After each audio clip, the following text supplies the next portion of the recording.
شاہد صاحب، جب تک یہ آپ لوگوں کی جماعتوں کی اولین ترجیح نہیں نہ ہوگی، پارٹیوں کے اندر سے یہ تبدیلی نہیں آئے گی، تب تک یہ اوپر سے بیٹھ کے اگر شاہد خاقان ایک سیمینار کو ایڈریس کر رہے ہوں گے نا، تو کبھی آپ کی حکومت کی پالیسی یہ چیز نہیں بنے گی۔ عمران خان کے اوپر سب سے بڑا مسئلہ کیا ہے؟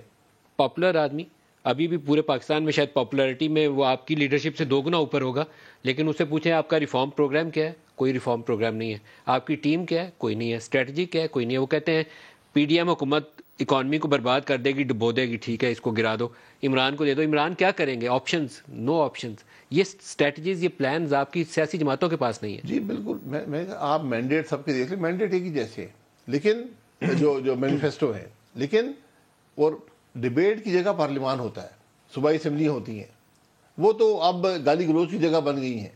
پچھلے 5 سال میں پاکستان کی قومی اسمبلی میں پاکستان کے عوام کی تکلیف کی بات نہیں ہوئی، نہ اپوزیشن کر پائی، نہ حکومت کر پائی، نہ اس کو موقع دیا گیا۔ ہم نے پارلیمان کو اس حد تک مفلوج کر دیا کہ آج وہاں ملک کے ایشوز کی بات نہیں ہے۔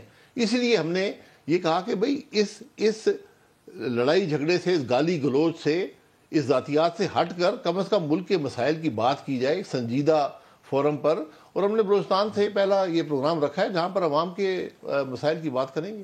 لیکن کیوں یہ طریقہ کار آپ نے سوچا؟ آپ نے یہ کیوں نہیں سوچا کہ پارلیمان میں بیٹھتے ہیں، وہاں تقریر کرتے ہیں، وہاں ایک اسٹینڈنگ کمیٹی بناتے ہیں کہ کیا ہمیں کون سے ایسے ایریاز ہیں جہاں اکراس دی پارٹی لائن ایک کنسنسس ہونا چاہیے؟ اسٹینڈنگ کمیٹیز بھی موجود ہیں۔ میں نے یہ کہا کہ پارلیمان آج مفلوج ہے، اس ملک کی صوبائی آپ ہی تو پارلیمان میں ہیں نا، آپ وہاں آواز اٹھا سکتے ہیں۔ پارلیمان یک طرفہ نہیں ہوتی۔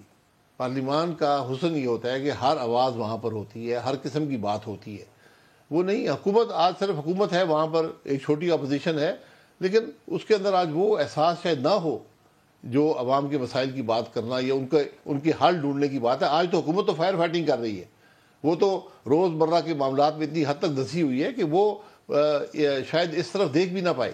سر، سب سے پہلا جو ریفارم کا کام ہمیں کرنا چاہیے نا، ایک تو فوج کے کندھوں پہ سوار ہو کے حکومت لینے کا سلسلہ روکنا پڑے گا، اور ایک سیاسی جماعتوں کو اپنے اندر جمہوریت لانی پڑے گی۔ الیکشن اپنی جماعتوں کے اندر کروائیں، منتخب کی عادت آپ کی ہو، اس کی جان ہو، سٹینڈنگ ہو، طاقت ہو، اس کے پاس پیچھے ورکر کھڑا ہو۔ آپ کی فیملی اونڈ پارٹیز ہیں، اور اتنا خوف ہے کہ پھر بھی الیکشن نہیں کرواتے۔ عمران کی جماعت کے اندر الیکشن نہیں ہو سکتا، اکیلا عمران خان ہے، کوئی دوسرا عمران خان نہیں ہے، وہاں الیکشن نہیں ہو سکتا۔ نواز شریف الیکشن نہیں کر سکتا، ابھی تو ویسے نااہل ہے لیکن ویسے بھی الیکشن نہیں کر سکتا۔ یہ اس طریقے سے تو جمہوریت نہیں چل سکتی، کوئی طریقہ نہیں ہے ایسے۔ نہیں نظیم صاحب، یہ ہماری پہلے بھی بڑی بحث ہوئی ہے اس پر، پروگرام میں بھی، پروگرام کے باہر بھی۔ دنیا میں کوئی سیاسی جماعت نہیں ہے جو الیکشن کراتی ہو۔ آپ دنیا کی باتیں دیکھ لیں، کیونکہ الیکشن جو ہوتا ہے یہ ڈیوائیڈ کرتا ہے، ڈیوائسو ہوتا ہے، اس لیے ہمیشہ کنسنسس سے پارٹی لیڈرشپ آتی ہے، وہ الیکشن سے نہیں آتی۔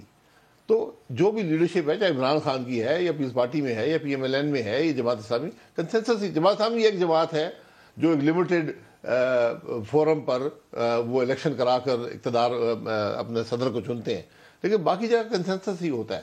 اگر وہ کنسنسس ایک فیملی کے کسی فرد پر ہو رہا ہو تو ہو جاتا ہے، آپ اس کے رزلٹس دیکھتے ہیں۔ اگر وہ کنسنسس جو ہے وہ جماعت کو مضبوط کرتا ہے، وہ ملک کے مسائل حل کر سکتا ہے، تو عوام اس کے ساتھ ہوتے ہیں۔ نہیں ہوتے تو آپ کے سامنے انڈیا میں کانگریس کی مثال موجود ہے۔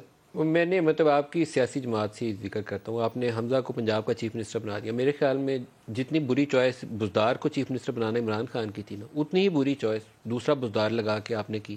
مجھے نہیں سمجھ آیا کہ اس کی جسٹیفیکیشن کیا تھی، سوائے اس کے کہ فیملی چاہتی تھی کہ ایک شریف پنجاب میں بیٹھ جائے، ایک شریف مرکز میں بیٹھا ہے۔ تو یہ تو سیاست نہیں ہے، جمہوریت بھی نہیں ہے۔ دیکھیے، اس پر کافی تنقید ہوئی ہے، لیکن حقیقت یہ ہے کہ پارٹی کے اندر یہ کنسنسس تھا، پارلیمانی پارٹی میں، یہ حمزہ صاحب ہی ہوں اور ان کو لایا گیا۔ یہ نواز شریف کے ہوتے ہوئے بھی یہی کہا جاتا تھا کہ شہباز کے علاوہ کوئی دوسرا بندہ ہی نہیں ہے۔ یہی وہ سوچ ہے جو آپ لوگوں کی راہ میں سب سے بڑا رکاوٹ ہے۔ نواز شریف صاحب کو سپریم کورٹ نے ہٹایا تو اس کے بعد مجھے انہوں نے پارٹی نے موقع دیا، تو ایسی بات نہیں ہے۔ اب میں ساری تفصیل